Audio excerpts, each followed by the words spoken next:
Okay, so we're going to do wrap and turn on this video.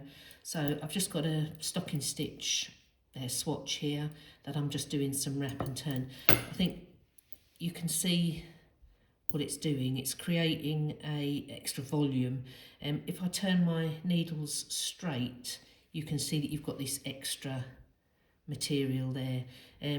Wrap and turn is used for things like a pants for a baby to create a bit more room for the nappy at the back. It's used on shawl collars, so on things like ballet cotton, gym plunket, skibbereen, they will all use wrap and turn.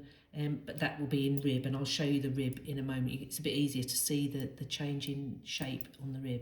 So I've just done a wrap and turn at this end. Normally what you do is you're knitting, it's also called short rows, so you're not knitting the whole way across, which can sometimes be a bit strange for people that they're not knitting the whole row. So I've been doing every other stitch, I've been doing the wrap and turn. So I need to sort of knit 5 stitches now just to show you. So there's 1, 2, 3, 4. Okay, so the wrap and turn instruction, let me do one more because that'll make it the same. The wrap and turn instruction is with yarn at the front, slip the next stitch unworked onto the right needle. So here's my next stitch, I slip that onto the next needle. Wrap the yarn around the stitch and then slip this stitch back onto this needle. So you can see there's that little loop around the stitch. What this does is it will stop a hole from being created when you're doing your shawl collar or your nappy pants. If you don't do the wrap and turn, you're going to end up with a hole at that point, so you don't really want that. So that's doing it on a knit stitch. So now we've got our yarn back at the right side, and you just purl to whatever the instruction says. Sorry,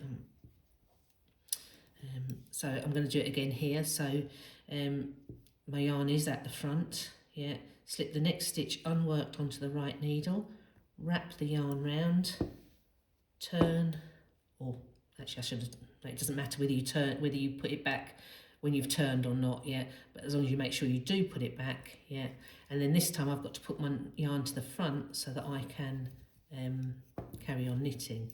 Now with stocking stitch, you do get these little bumps in your work, so at one point on your pattern you will end up having to knit across all the stitches.